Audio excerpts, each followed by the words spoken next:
Mais um episódio aqui do nosso podcast Carreira e Negócio, temporada especial aqui sobre crédito, e hoje a gente vai falar muito sobre inovação de crédito, tendências de crédito, o que está acontecendo aqui. Eu trouxe aqui Clécio Dias. Clécio, muito bom estar com você, cara. Muito obrigado, é um prazer estar com você também, Jorge. Prazer revê-lo, sempre bom conversar, agora participando do podcast. Muito bom, cara, e você para mim ia ser uma referência de crédito, né? Assim... Bom, para alguém. É bom saber que eu sou uma referência de crédito para alguém. Né? E, cara, vamos começar aqui. A gente, às vezes começa por negócio, por carreira. Acho que é legal de começar por carreira, assim, né? Então, você começou com consultoria. Como é que foi assim? Eu lembro que você chegou a trabalhar em banco, consultoria. Como é que você começou a carreira?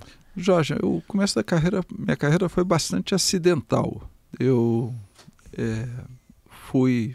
terminei a faculdade. Comecei a fazer o PhD, fiz o PhD em economia. Até o PhD, para falar a verdade, foi acidental. Quando me perguntam, e se eu tenho que responder com sinceridade, eu explico que eu fiz o PhD porque minha mãe mandou. Quando eu estava me aproximando do final do PhD, para quem não tem familiaridade com a carreira acadêmica, primeiros 2 anos e meio do PhD, você se dedica muito aos cursos. Primeiro ano e meio são cursos obrigatórios, daí vem um ano de cursos eletivos. Se você tem já maturidade acadêmica, se você sabe ao que você vai se dedicar, nesse segundo para terceiro ano você já vai se engajando em pesquisa. Não era meu caso, e aí ocorre com muita frequência que quando acabam esses 2 anos e meio, você está entre cansado e perdido, então você dá uma relaxada, passa ali entre 6 meses e 1 ano, você tem que dar aula, mas dá aula, malha, se diverte um pouco. E quando eu estava começando a me engajar numa pesquisa séria, surgiu essa empresa, a McKinsey, que recrutava PhDs nos Estados Unidos, para São Paulo. Nessa época eu sabia que eu queria voltar para o Brasil. Eu sabia que eu preferiria muito não voltar para a vida acadêmica. Minha mãe é uma pesquisadora muito respeitada, eu a admiro muito, mas eu não gostaria de voltar eu preferiria não voltar para a universidade pública, mas também, como todo mundo que faz o PhD, eu tinha uma forte impressão que a única coisa que eu tinha aprendido ao longo do PhD era dar aula de economia, né? Não sabia muito bem por que alguém me contrataria, né? Então surgiu essa empresa, o que até então para mim era essa empresa de consultoria, McKinsey. Fui fazer o processo de seleção, fui selecionado e voltei e descobri o mundo da consultoria. Muito logo... no começo a carreira era completamente generalista, mas fui me direcionando para o mundo do crédito, o mundo do risco, o mundo da estatística. Essa era uma capacidade que eu tinha, tanto era um talento como um interesse. Depois de 2 anos e meio, eu acabei saindo e fui trabalhar no Unibanco. No Unibanco, num primeiro momento, eu trabalhava na área de marketing, mas me dedicava muito a fazer a conexão entre marketing e crédito. Aqui começa muito uma história da inovação do crédito. Talvez a gente possa retomar esse tema mais tarde. A área do crédito do Unibanco, e era uma característica geral, era uma área muito travada, como era comum na época, como deve ser, era muito ciosa do risco, e era uma área que tinha uma capacidade analítica, em média, muito superior às outras áreas do banco. E superior a outros bancos no mercado também, né? Me lembro que era uma escola assim, de modelagem. Exatamente. Portanto, em períodos em que de restrição de crédito, a área de crédito ela dizia que ela estava cortando o crédito e apresentava suas análises e seus argumentos, e aquilo era basicamente inquestionável. Então, a partir da área de marketing, uma das coisas que eu fazia, uma das atividades que eu exercia com muita frequência era preparar análises e contra-argumentos para questionar aquilo que o crédito dizia. Posso te dar um exemplo até pitoresco. Assim, enquanto eu estava no CRM, não existia um produto de renegociação preventiva para quem estava no cheque. Na época era cheque especial e cartão de crédito, né? Então, só traduzir, renegociação preventiva é o cara que você vê que vai dar problema e você deveria mudar as condições de crédito e aí você não teria um produto para isso, né? Exatamente. Então, você deixava o cliente ir até o limite. Quando ele ultrapassava o limite do cheque especial, eventualmente você propunha uma renegociação, ele perdia um cheque especial, era horrível para o cliente e também era muito ruim para o banco. Uhum. Em condições muito especiais, havia um produto no qual você renegociava antes, mantinha o cheque especial em 10% do limite, só restaurava o limite original do cliente quando ele acabava de pagar toda a renegociação. Aí a gente desenvolveu um produto que se chamava CPP Preventivo, Crédito Pessoal Parcelado Preventivo. Uhum. É engraçado porque esse nome ele era um nome de trabalho para o produto, que por acaso eu mesmo criei. Uhum. E depois ninguém se deu ao trabalho de batizar o nome com um nome melhor. Acabou ficando com esse mesmo, que é um nome que eu particularmente acho horroroso, mas ficou sendo esse. E a ideia era pegar o cliente que a gente já identificava nos modelos de risco, que estava com uma propensão, com um risco de default, um risco de inadimplência se elevando, propor a ele a consolidação de todas as dívidas dele num crédito parcelado, reduzir a 40% ou a 20% o limite dele do cheque especial e depois ir recompondo o limite à medida que ele fosse pagando. Uhum. Agora, essa recomposição, ela não era garantida, ela não era programada. Essa recomposição ela dependeria da adimplência do cliente, mas dependeria também da percepção de comportamento do cliente.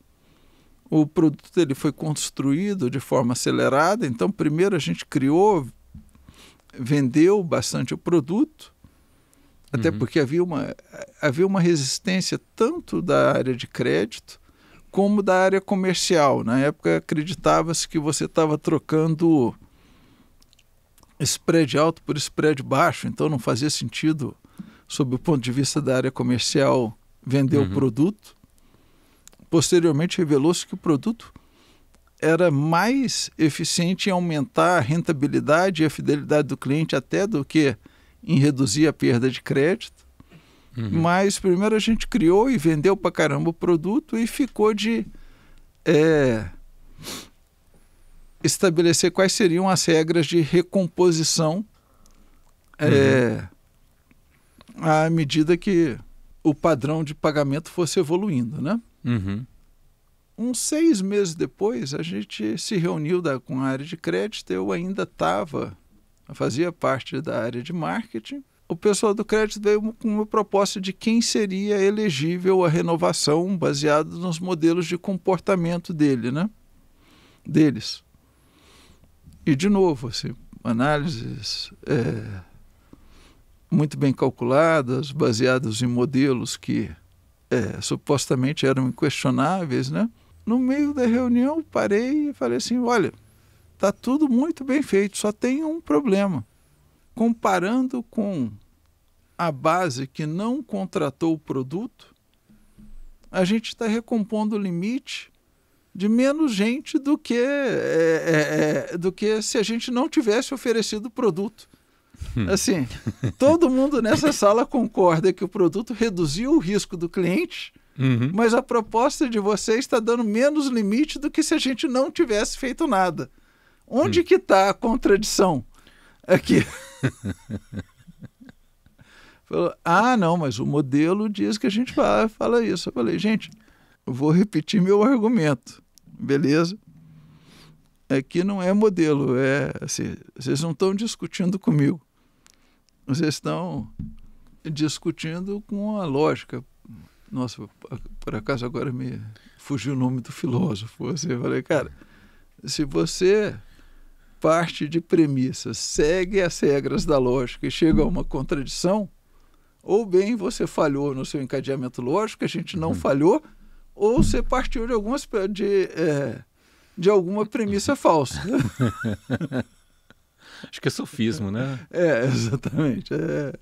E aí eu tanto amolei que o pessoal reviu quais eram as regras, quais seriam as regras de revisão do modelo. Depois de uns 3 anos, eu me transferi para a área de crédito. A experiência era muito bacana. Isso era 2006, 2007. Vários acertos, vários conceitos que hoje acho que já são usuais, mas que na época eram muito arraigados. Por um exemplo, naquela época, para varejo trabalhava-se com modelos, mas acreditava-se muito na necessidade de uma mesa de crédito para avaliar clientes que caíam em faixas cinzentas, né?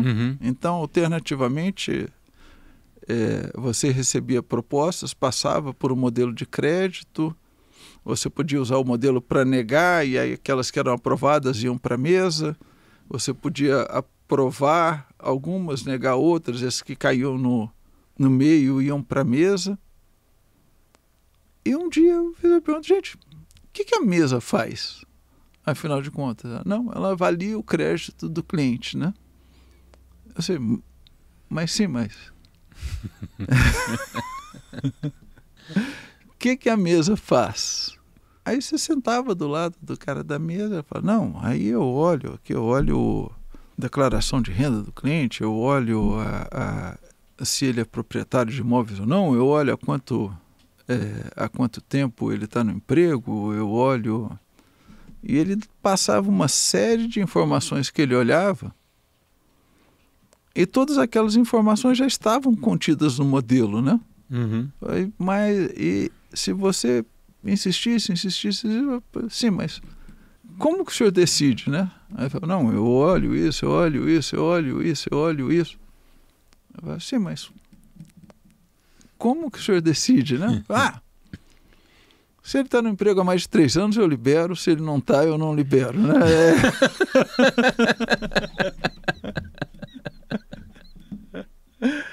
E, no final, a gente também fez uma análise quantitativa onde a gente demonstrou que se a mesa não tivesse agregando nenhuma informação nova, ela não agregava capacidade de separação alguma.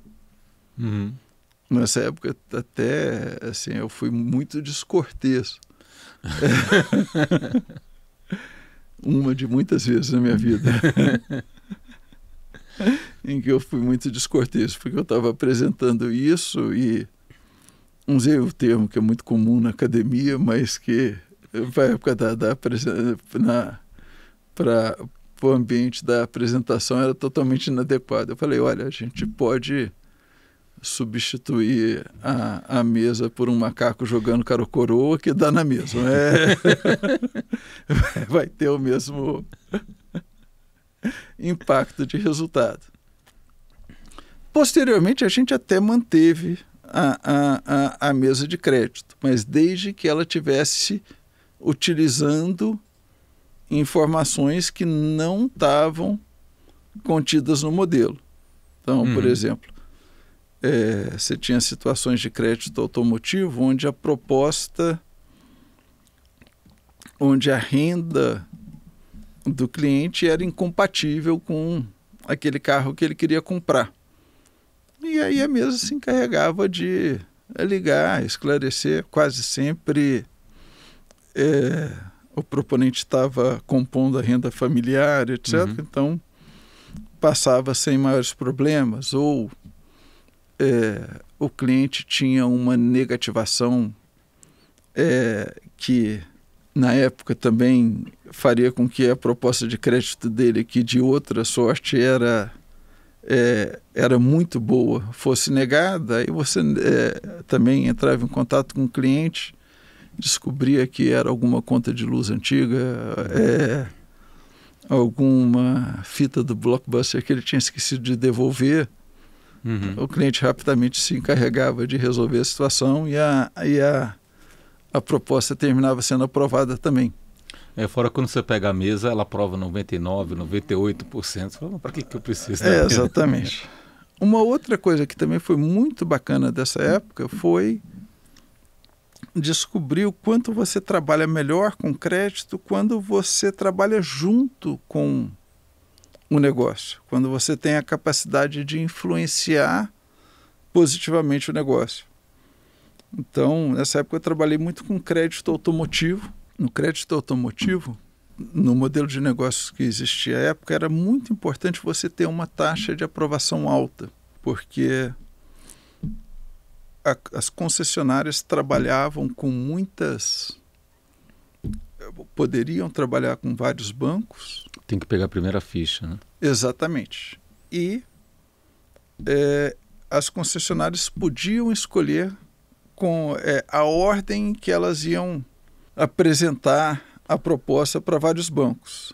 E se você tiver recebido uma proposta que já foi rejeitada por um outro banco, a chance de você tomar uma decisão errada, mesmo com um modelo muito bom, é muito grande. Então, assim, por inteligente que você, por bom que seja seu modelo, se alguém que se esforçou tanto quanto você já olhou aquela proposta e concluiu que ela é ruim, muito provavelmente ele viu alguma coisa que você não viu, né? E se você tem uma taxa de aprovação muito baixa, a chance de você estar recebendo uma segunda ficha é muito grande. A gente trabalhava com taxas de aprovação muito baixas, e quando eu assumi a área de crédito automotivo, eu trouxe o pessoal comercial junto comigo e falei, olha, hoje a nossa taxa de aprovação é de 27%, e eu prometo para vocês que vai ser de 60%. Mas vai ser de 60% se nós trabalharmos juntos.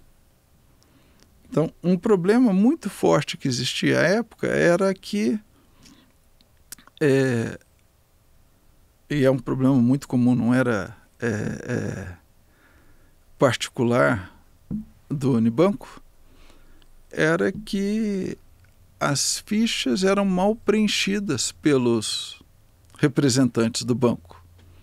Então, os dados do cadastro eram usados pelos modelos de crédito e, eventualmente, os representantes de vendas sabiam o que ia contar positivo ou negativamente dentro do modelo, e eles preenchiam aquilo que faria com que aumentassem a probabilidade de aprovação. Na época, o que a gente fez foi que a gente criou 2 modelos, o que eu chamava um modelo robusto e um modelo completo. O modelo robusto ele levava em conta só as variáveis que não dependiam da ficha preenchida. Por exemplo, se o veículo era novo ou não, qual era o percentual de entrada, coisas que... Então, por exemplo, se eu sei que o Jorge é o Jorge, ele está comprando um carro novo e ele quer dar 50% de entrada, eu não preciso saber há quanto tempo ele está no emprego dele. Aquilo é simplificando aqui, né?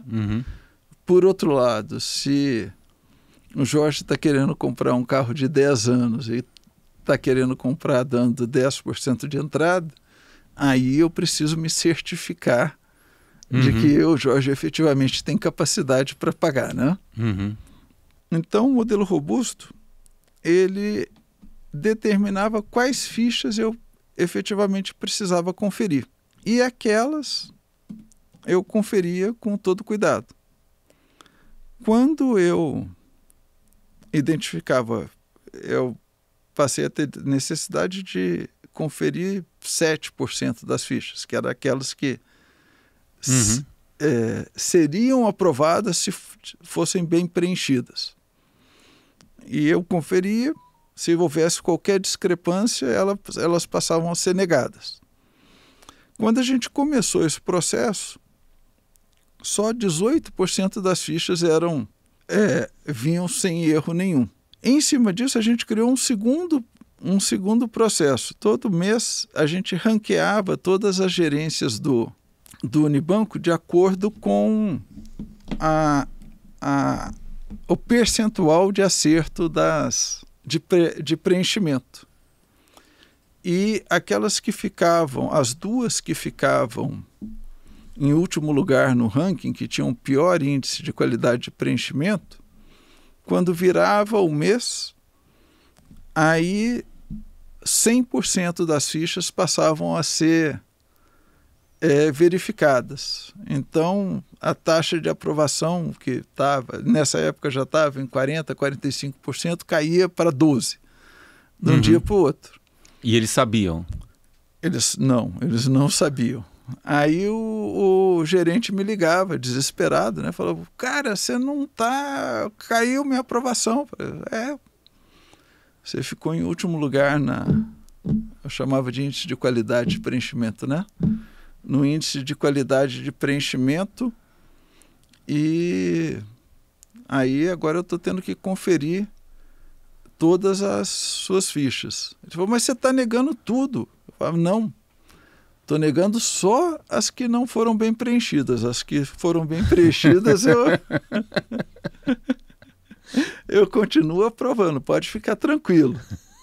Aí ele falou, mas cara, vai destruir meu mês. Eu falei, se você me prometer que você vai ser o campeão de preenchimento de fichas esse mês, eu desligo a conferência de 100% das fichas a partir de amanhã. E aí, entre outros processos de incentivos dessa natureza, a qualidade de preenchimento das fichas saiu de 18% e foi para 70%, 80% ao longo do ano, e a qualidade do crédito melhorou para caramba. Então, assim, foi um processo muito bacana. Houve, por outro lado, erros muito grandes também, aprendizados. Então, por exemplo, eu era e continuo sendo fã de modelos estatísticos, adoro descobrir novas técnicas, adoro descobrir inferências, mas nesse período também no Unibanco, a gente criou um modelo de comportamento do cliente PJ para pequenas e médias empresas que permitia que a gente pré-aprovasse crédito para capital de giro. Antes o cliente tinha que pedir, era submetido a uma análise, podia ser aprovado ou rejeitado, etc. Por conta dessa pré-aprovação e do anúncio da pré-aprovação, a originação subiu de 20 milhões por mês para 80 milhões no mês seguinte e para 100 milhões no outro mês. Eu estava acompanhando com todo o cuidado do mundo como é que estavam os primeiros sinais de inadimplência. O primeiro índice que você acompanha chama-se FPD, que é First Payment Default, que é o percentual de clientes que não paga nem a primeira parcela. Depois o Over 30 Mob 3, que é quantos clientes atrasam 30 dias depois de 30 meses. 3 meses. Depois de 3 meses, desculpa. E estava tudo lindo, assim, eu pensei assim, cara, acho que é o Silvio Luiz que falava, né? Agora eu se consagro, né? Assim. E de repente a perda de crédito começou a subir. E eu não conseguia explicar de onde vinha aquela perda, uma pressão maluca no banco, assim. Nunca foi explicitado para mim, mas assim, eu sentia que até a veracidade dos dados que eu estava divulgando estava sendo questionada, sabe? Porque ninguém sabia de onde vinha aquela perda e eu também não conseguia explicar. Eventualmente a gente se deu conta de que a gente não tinha preparado a cobrança para aquele tipo de empréstimo. Até então, o empréstimo médio para pequena e média empresa era de 10, 20 mil reais e o processo de cobrança era o mesmo para PF. Com essa mudança de processo, os empréstimos passaram a ser de 100, 200 mil reais e continuou a mesma esteira de cobrança da PF, com central de cobrança. Alô, moço, já está atrasado, paga aí, né? E era um processo bastante inadequado para esse valor e essa natureza de dívidas. Então, a nossa capacidade de recuperação se tornou muito deficiente e essa parte não estava na minha conta. Então, assim, foram 2 lições aprendidas a duras penas nesse processo. Primeiro, que quando você vai fazer qualquer mudança de crédito, você olha o processo de ponta a ponta, assim, desde a pré-seleção até o recebimento final ou até quando quem não pagou foi a perda.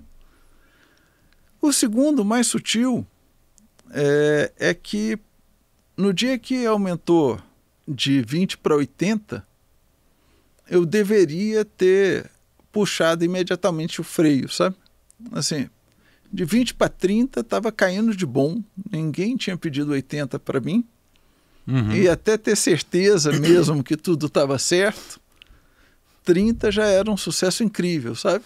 Então, assim, errar em 30, ainda que eu não soubesse de onde poderia vir o erro, errar em 30 teria sido bem menos catastrófico do que errar em 80.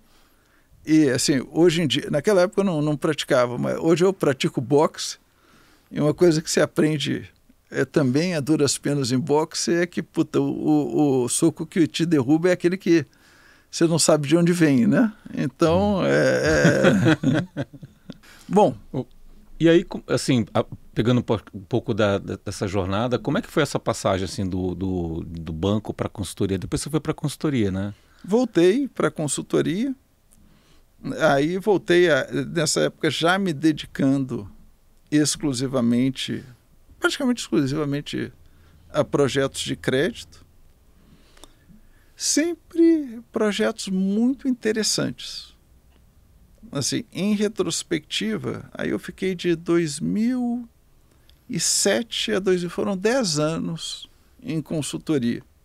Em que a gente chegou a trabalhar 2 vezes juntos. Né? Exatamente. Em retrospectiva, eu tenho um certo sentimento agridoce com relação a esse período da minha vida. Sabe, Jorge? Assim, eram sempre projetos muito bacanas, eram projetos de muito aprendizado, mas hoje, principalmente comparando com a minha vida atual, e tanto mais comparando com a experiência que veio logo na sequência, na consultoria, eu nunca tinha fracassado. Assim, alternativamente, nossos projetos davam certo ou o cliente não tinha implementado direito. Então, e assim, dá para contrastar, vou pular um pouco na história, com o local onde eu estava trabalhando quando estourou a pandemia. Eu entrei nessa empresa no dia 1º de março de 2020. No dia 15, o país fechou, né? Era uma empresa que trabalhava principalmente com cartões de crédito que se originavam no varejo. Era uma fintech, né? Não. Era um banco, era uma financeira que estava em processo de digitalização. Tá. Antes eu trabalhei na fintech, mas eu estou pulando a história para dar o exemplo, para contrastar com a diferença do mundo real com a consultoria. O país fechou. Essa financeira, ela originava principalmente, originava cartões de crédito em lojas de varejo e ela cobrava principalmente em lotéricas. Então, de um dia para o outro, a gente não tinha mais originação, mas principalmente não tinha mais como cobrar. Assim, por uma semana, a gente falou, cara, vamos morrer, né? Então, começou um trabalho intenso de reinventar o negócio, como a gente vai cobrar, vamos implantar cobrança digital, vamos reorganizar o prédio para poder manter uma estrutura mínima de cobrança. Havia uma cobrança interna, como é que a gente mantém, e fomos muito bem sucedidos em manter a cobrança interna com o distanciamento social que foi efetivo. Houve pouquíssimos casos de Covid ao longo de todo esse período. Eu não deixei de ir para o trabalho dia nenhum, eu não conseguia conciliar a ideia de pedir para o pessoal trabalhar e eu não ir para o trabalho. Eu vim a pegar Covid só no... Tenho quase vergonha de dizer que eu peguei Covid, porque a minha Covid foi depois que eu já estava vacinado 2 vezes, acabou sendo mais um retiro espiritual do que Covid, mas de qualquer maneira, assim, foi o período em que uma série de decisões, como que a gente vai cobrar, o que a gente vai cobrar, como que a gente vai rever a régua de cobrança, como que a gente vai comunicar, por onde a gente vai aceitar recebimento. Por outro lado, no lado da concessão, como que a gente vai expandir limites sem aumentar a quantidade de cartões, que tipo de risco a gente aceita, quais os clientes que merecem e vão corresponder bem a aumentos de limite, o quanto os modelos antigos de behavior são válidos ou não. Então, mas a gente saiu do outro lado do caminho bastante saudável.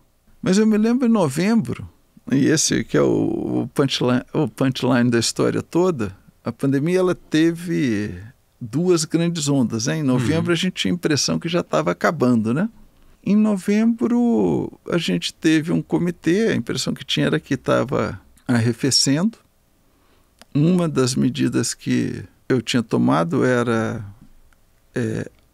aumentar muito os descontos que a gente concedia para inadimplentes, que já estavam inadimplentes há muito tempo, para aumentar a recuperação de crédito. Na hora que a gente estava apresentando um comitê de crédito, apareceu que a conta de desconto, a linha de desconto estava bem alta, né?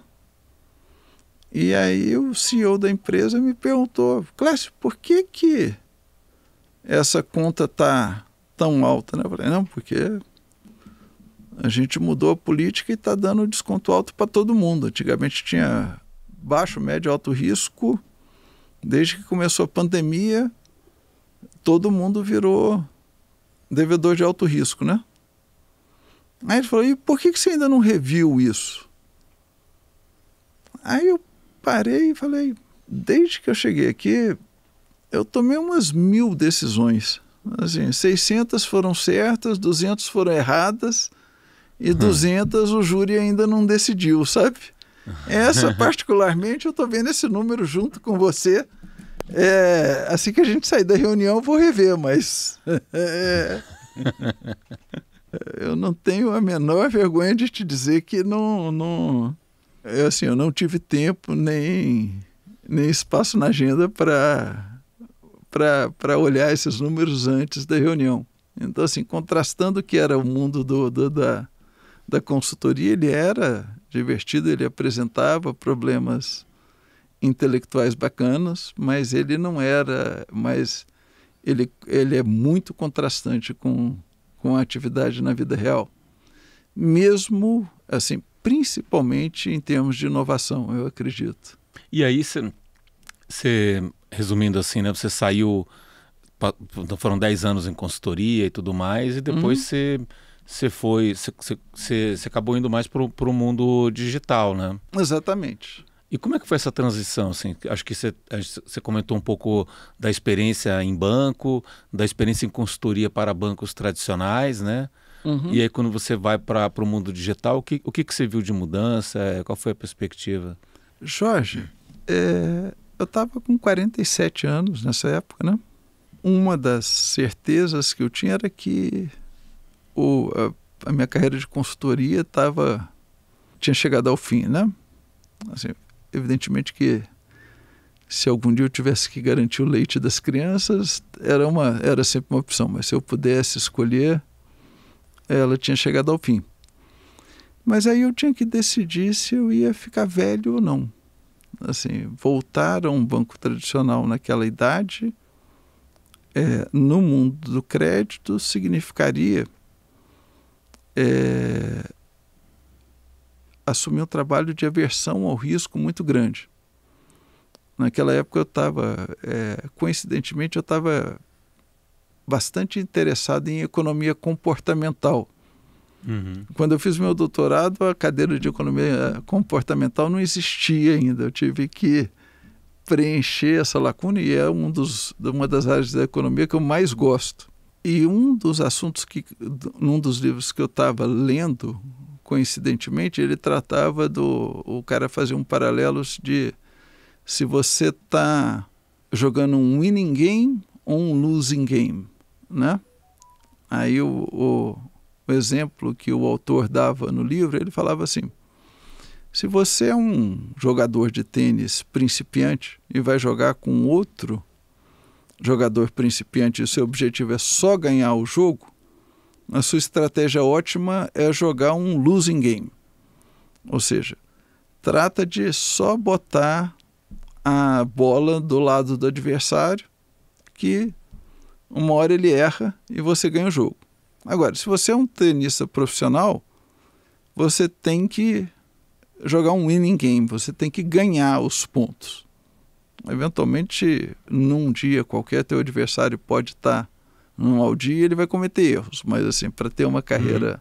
Naquela época eu percebi a volta para um banco tradicional como muito provavelmente, ter que me dedicar a um losing game. Seria tratar de não cometer grandes erros e a recompensa por grandes inovações, por descoberta de grandes caminhos sendo muito mais limitada, né?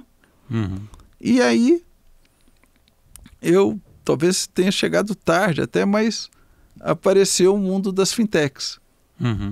Na época, o Guia Bolso era uma das empresas, era tido como um unicórnio certo, ou certo não, mas com uma grande perspectiva de ser unicórnio.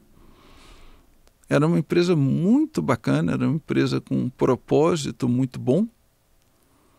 E eu recebi o convite para ser diretor de crédito do Guia Bolso. Então, e ali, voltando ao exemplo anterior, claramente havia a perspectiva de jogar um winning game, né? Havia a perspectiva de, assim, a tolerância com alguns erros existia, mas claramente havia necessidade de se ganhar espaço, se crescer, todo mundo tinha que fazer parte do esforço de crescimento, e o prêmio, seja em termos de satisfação pessoal, seja em termos de recompensa financeira, era claro, caso a gente fosse bem sucedido. Uhum. Mas quando você fala de crédito, né, assim, o que muda o crédito numa empresa digital? Muda muita coisa. A primeira delas é que, e esse é um ponto muito importante, é de que você se dá conta do quanto o processo é importante. O processo e operações, os processos e as operações são importantes. Então, contrastando com a experiência do Unibanco, eu era encarregado de desenvolver modelos e fazer políticas, e até onde eu sabia, uma vez que a política estava feita, os duendes do Unibanco, que eu francamente nem sabia quem eram, iam tratar de colocá-la no sistema que eu também não sabia qual era, e a coisa ia rodar.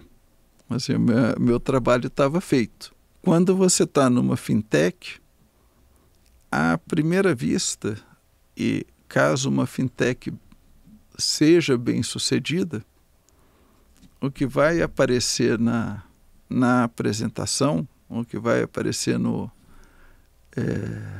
TED Talk, vai ser o incrível modelo de inteligência artificial que foi utilizado, ou o que quer que seja, mas uma condição que definitivamente é necessária, ou o que fez com que você não apareça no TED Talk, ou no TED Talk, cara, você tem que garantir que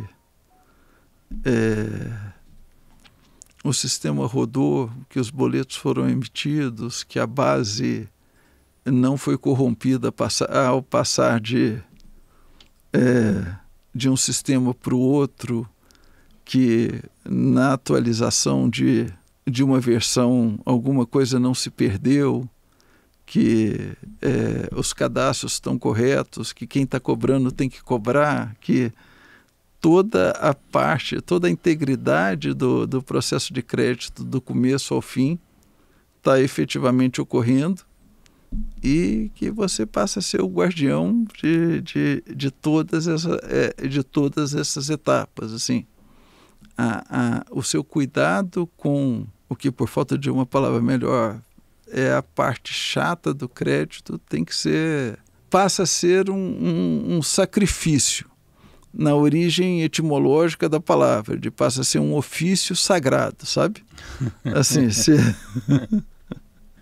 se você não tem o cuidado de respeitar o processo, assim, na saída do Guia Bolso, eu passei a repetir para quem quisesse ouvir que, assim, ainda que eu continue sendo apaixonado, curioso, e cada vez mais pela possibilidade de desenvolver bons modelos de crédito, e por todo o processo de desenvolvimento de modelos e políticas, assim, desde de fazer as perguntas corretas, desde estar integrado com o negócio para poder fazer as perguntas corretas e contribuir para o negócio, integrar, ajustar incentivos e tudo mais, amo tudo isso de paixão.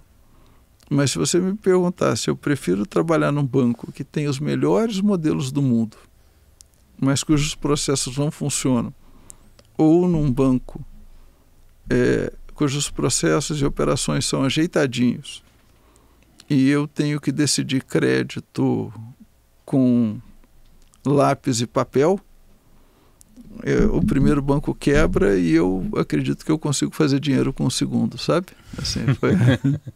E aí, o Clécio, depois que você passou por algumas fintechs, né? Uhum. Aí você acabou entrando pro iFood, né? Uma empresa que é marketplace de entrega de delivery de alimento e tudo. Como é que foi essa transição e assim, eu entendi que você criou um braço de tecnologia, tem agora tá montando um banco, né? Como é que é esse contraste, assim, entendo que o propósito do iFood é muito mais inovação e tudo mais, e aí você criar uma cultura financeira dentro desse ambiente de startups, né? Não, eu não criei o que hoje chama iFood Pago, já existia, eu me juntei ao time do iFood Pago. Vale a pena falar um pouco do iFood. O iFood definitivamente é uma empresa muito inovadora, é uma empresa que tem um propósito, assim, a forma como o iFood vê o negócio e vê os 3 stakeholders principais do negócio, os restaurantes, os entregadores e os clientes, da forma como eu vejo a coisa, é verdadeiramente diferenciada. E o braço financeiro do iFood, ele surgiu como uma necessidade natural para complementar a proposta de valor do iFood. Assim, de fato, a MobilePay ela já existia, mas ela ainda era incipiente. Mas, por exemplo, na época da pandemia, o produto de antecipação do iFood surgiu porque quando todos os restaurantes fecharam, o iFood passou a antecipar recebíveis a custo zero para toda a sua base de restaurantes para garantir a sustentabilidade dos restaurantes. Então, assim, a visão da necessidade de um braço financeiro para garantir a sustentabilidade dos restaurantes, ela antecede muito a minha chegada. Era uma parte do modelo de negócio, né? Ela é uma parte do modelo de negócios. Por outro lado, o acionista do iFood, ele percebia as fintechs como sendo algo muito arriscado e, em retrospectiva, eu percebo que com muita razão. Assim, uma das perguntas que me foram feitas quando eu cheguei ao iFood é: Clécio, por que as fintechs dão tão errado? Assim, dão errado com tanta frequência, né? E eu parei para pensar na pergunta assim, como é que eu dou uma resposta simultaneamente sincera e que não inviabilize minha contratação, né? E acredito que eu já dei um pedaço da resposta aqui. E eu respondi: bom, a percepção que eu tenho é que, seja uma startup ou uma empresa financeira que está pensando em criar uma fintech, geralmente vê como critério para criação da fintech a identificação de alguma coisa que um banco ou uma instituição financeira alternativamente não faz ou faz mal e que ela poderia fazer melhor. E se ela identifica esse nicho, essa oportunidade, ela acredita que ela tem uma tese para lançar uma fintech. Uhum. Contudo, ela não para pensar em quais são todas as outras coisas associadas àquela atividade que o banco ou a instituição financeira faz e que, a partir daí, ela passa a ter que fazer também, senão aquela atividade não se sustenta. Aí, de novo, voltamos à questão de processos e operações, né? E daí a causa de da alta taxa de mortalidade de fintechs, seja em startups ou em fintechs associadas a empresas não financeiras. Assim, Jorge, tenho certeza que você já passou por essa experiência algumas vezes, mas assim, talvez eu tenha passado por essa experiência mais de uma dezena de vezes, talvez mais de 2 dezenas de vezes. Assim, se você ser convidado para uma entrevista, seja por uma startup ou por uma experiência não financeira, fala assim, a gente tem a base de clientes, a gente tem informações diferenciadas, agora a gente só precisa de um cara que manje de crédito para poder lançar uma fintech. Assim, a percepção do que é necessário para se lançar uma fintech, ela termina muitas vezes por ser míope. Uhum. E aí contrasta com a experiência do iFood Pago, né? O iFood Pago, com esse contrabalanço e a percepção de que a missão é apoiar os restaurantes no seu crescimento. E também, desde do princípio, um controle e o fato de ser muito cioso em termos de risco e de controle de processos, ele passa a ter uma trajetória de crescimento bem nítida, na minha opinião. Assim, é um lugar bem bacana, muito legal de se trabalhar. E aí a gente começou falando um pouco de inovação, de crédito e tal. Uhum. Aí você viveu aí o momento ainda que era focado em mesa de crédito, pouco analytics, depois muito analytics, toda a parte de bancos nativos digitais ou fintechs, né, nativos digitais e tudo. O que você vê de futuro, assim, quando a gente fala de crédito, né? Quais são as grandes tendências? Jorge, essa é uma pergunta bem ampla, né? A quantidade de informações disponíveis para você prever o comportamento futuro das pessoas e dos agentes econômicos, ela está se tornando cada vez mais ubíqua, né? Então, um dia eu virei para o CEO e falei, olha, lembrando que nas características do Guia Bolso,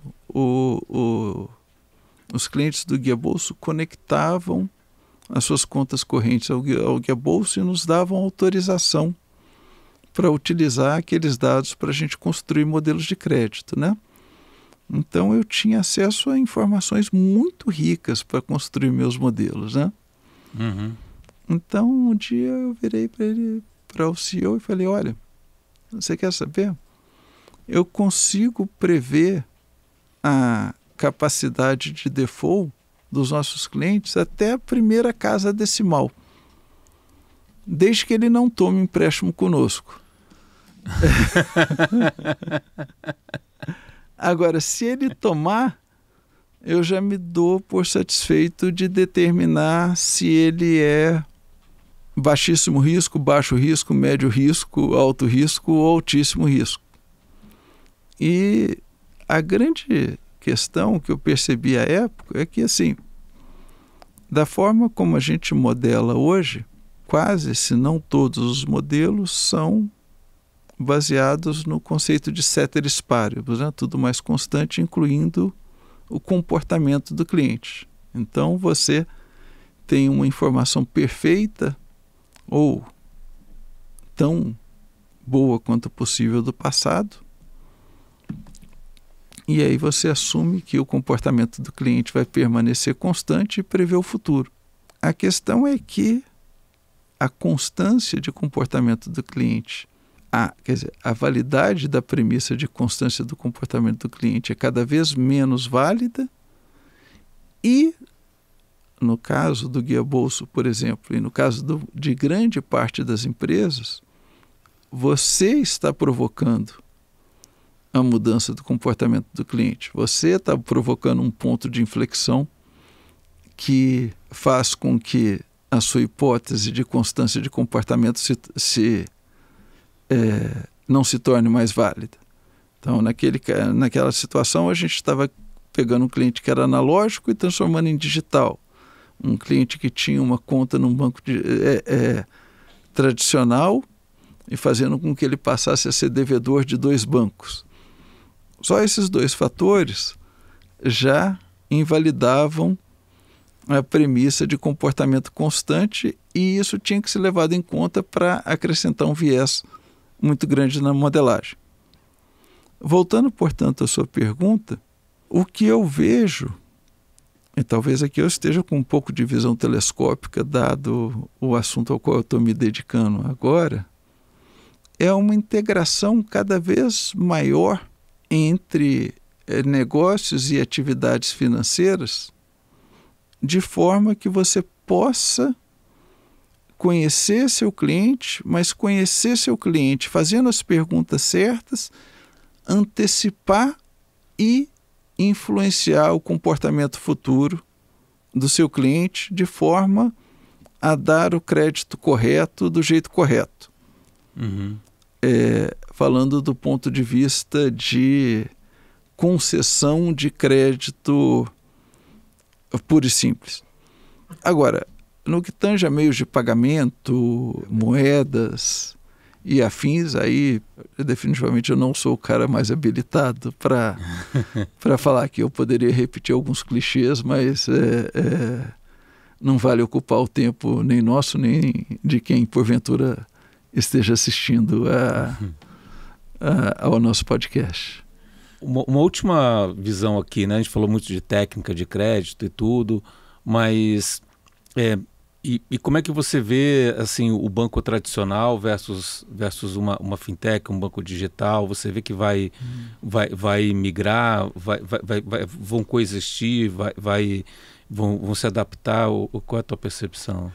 Jorge, eu acredito que vão coexistir. Eu acredito, baseado na minha experiência, que é muito necessária a redefinição de papéis. Essa foi uma pergunta para a qual eu vim pensando no caminho, sabe? Eu acho que um dos desafios, e de novo, não vou tentar escrever uma tese geral sobre bancos, né?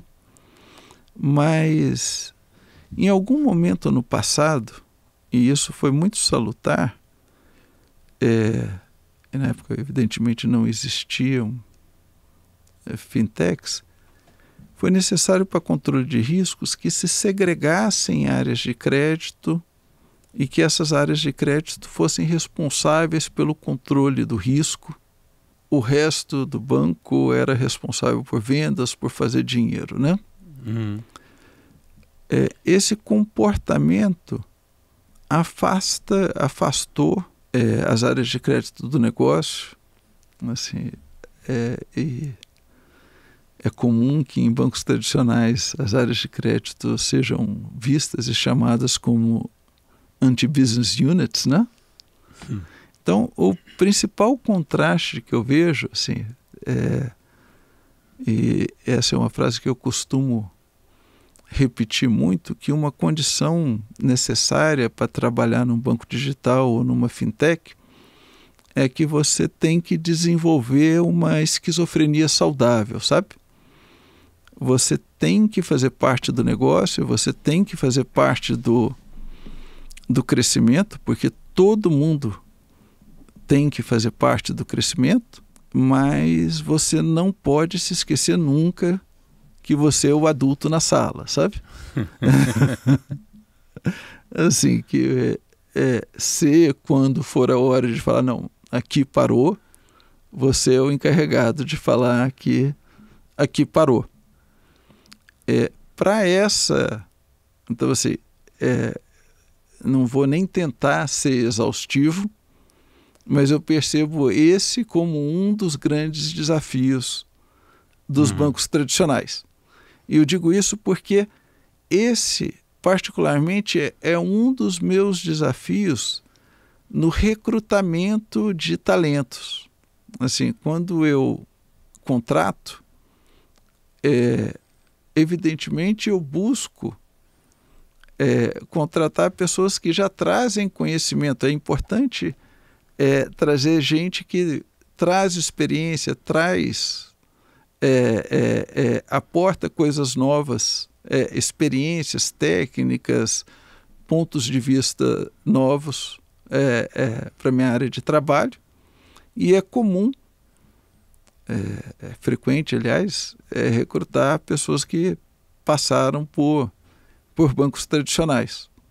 Uhum. Mas o preço a ser pago é que a necessidade de mudança de cultura, de convencer a pessoa de que ela pode tomar riscos, de que ela pode errar, de que ela pode se envolver no negócio, passa a ser um desafio muito grande. Assim, de que ela pode se divertir, ainda que ela continue sendo o adulto na sala, passa a ser um desafio frequente. Muito bom. Bastante assim, acho que uma bela experiência aí desde os primórdios aí da mesa de crédito do Unibanco, né? Experiência na consultoria, fintechs, esse novo modelo de negócio, né, onde você já deixa de ser uma instituição financeira pura, mas você é um braço, né, uma funcionalidade financeira de um ecossistema muito maior. Né? Acho que é experiência valiosa aqui para quem está acompanhando essa sequência aqui sobre crédito, né? Então, acho que, Clécio, obrigado aí pelo seu tempo, a sua experiência. Eu só te pediria para não concluir assim, sabe, Jorge? Porque eu sempre gosto de acreditar que eu estou no começo da jornada. Assim, eu tenho firme intenção de trabalhar com intensidade pelo menos até os 80 anos. Então, assim, não faça um fechamento assim de uma bela jornada, não. Assim, tem lenha pra caramba pra queimar ainda, cara. Assim. Mas você sabe que quando eu faço o podcast, eu sempre pergunto se alguém te falasse que você vai viver 50, 100 anos a mais que seus avós, era uma boa ou uma má notícia. Né? E a tendência é a pessoa achar que depois para pensar, mas será que eu tenho aporte financeiro, vou estar com saúde, etc e tal, né? Que é um pouco do se manter ocupado, estar produtivo, conseguir gerar assim, uma fonte financeira que sustente, né, durante muito tempo, né, e tudo mais, né? Então, assim, eu particularmente acredito que a gente está entrando só numa nova fase, né? A gente viveu uma fase tradicional, onde tipicamente as pessoas que têm a nossa idade normalmente encerram a carreira, e a gente já deu 1, 2, 3 passos já para uma nova jornada que eu vejo lá na frente, né? Não tem dúvida. Cara. Né?